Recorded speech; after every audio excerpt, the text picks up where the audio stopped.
How's it going, everyone? It's Ged. It's Fabulous Flicks.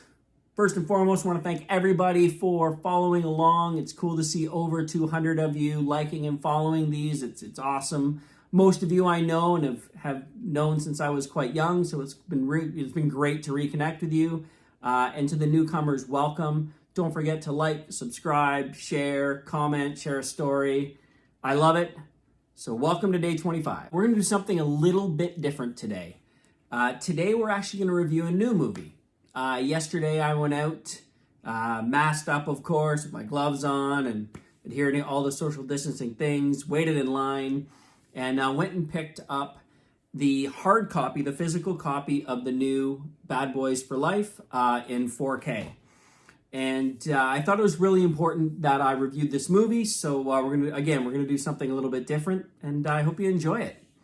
So this movie was released in 2020. As you know, it just came out. It's the third installment of the Bad Boys saga.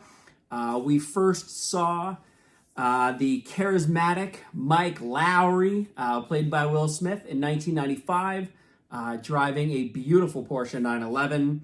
They came back in 2003, him and, of course, his partner Marcus, who's played by none other than Martin Lawrence. And Mike was driving a 2003 Ferrari 360 Medina. And in this one, the third installment, many, many years later, 17 years later, in fact, he's gone back to his roots and he's driving the new Porsche 911 992. Why? Here's why. Yeah, that sounds good. I chose this movie for two reasons. Doing a totally different format. There's no movie synopsis here. We're doing something a little left side. So I chose this movie for a couple of reasons. The first, the movie is a ton of fun. Normally movies start out really strong, and then as sequels come out, they dramatically drop in quality. This one actually got better as these sequels came out. I kind of forgot about these movies until a really good buddy of mine, Brett, reintroduced me to them a few years ago. We sat down and watched them. Totally forgot how awesome they are. So, Brett, really appreciate you getting me back into these. There's a ton of great action. The cars in them are gorgeous. The car chase scenes in all of these movies are wicked. The second movie had that great chase scene at the beginning. This movie's got no lack of them. And actually, the story's kind of tons of fun to follow as you go along. It's easy to go along with. Of course, it concludes in a wild blaze of glory with a crazy twist. A lot of fun. Probably not super kid appropriate. It's pretty violent. And there's some pretty severe language in it. But this one's kind of more for the adults in the room. But the second reason I wanted to review this movie is for more of a nerdy reason. So this marks a huge change in physical copy.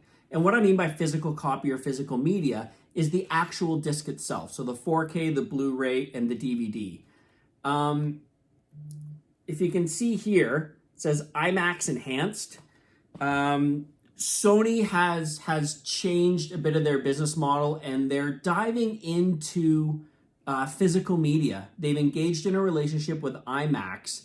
And they're going to start bringing out movies together, and IMAX is going to start diving into the audio and the visual portion of this, specifically the visual, and they've jumped on board with DTS, who's a competitor of Dolby with the whole height-enabled surround sound, and they're bringing out over 100 titles in the next 12 or 18 months, some being new movies, some being what we call catalog titles, so older media that are getting refreshed, are going to come out with this DTS Enhance.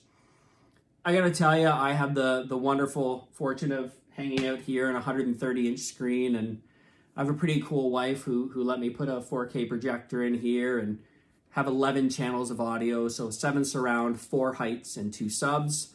I've had the ability to see some pretty cool 4K movies with HDR. This movie, visually, without a doubt, is the best balanced movie I've watched. The colors are extremely accurate. The flesh tones are amazing.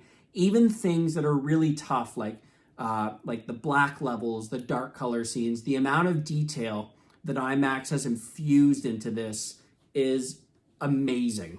The audio track in it is DTS, as I mentioned, which is the competitor for Dolby. Totally different conversation. We can talk about that in another review if you like.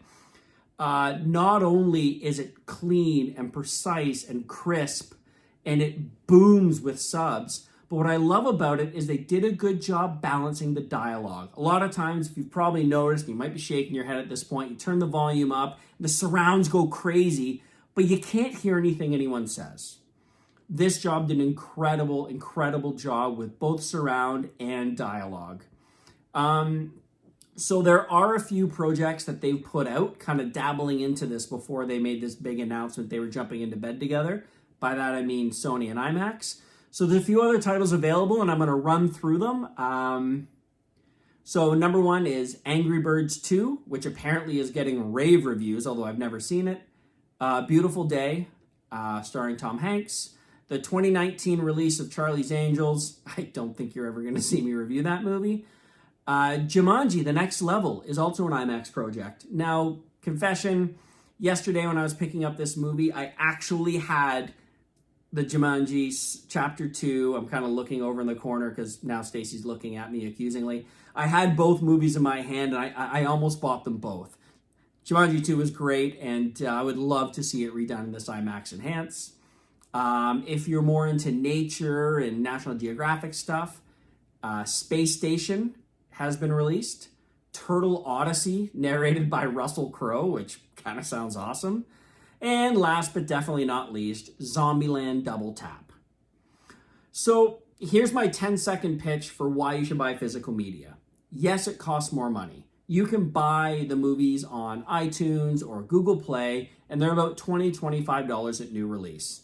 This movie, I bought it at Walmart because I tried to go to my Best Buy, but unfortunately I didn't have any, was $32. But you also get the digital copy. So for $12 more, you get the physical copy and you get the actual disc itself. I won't get into all the reasons as to why discs are better because that's an entirely different conversation.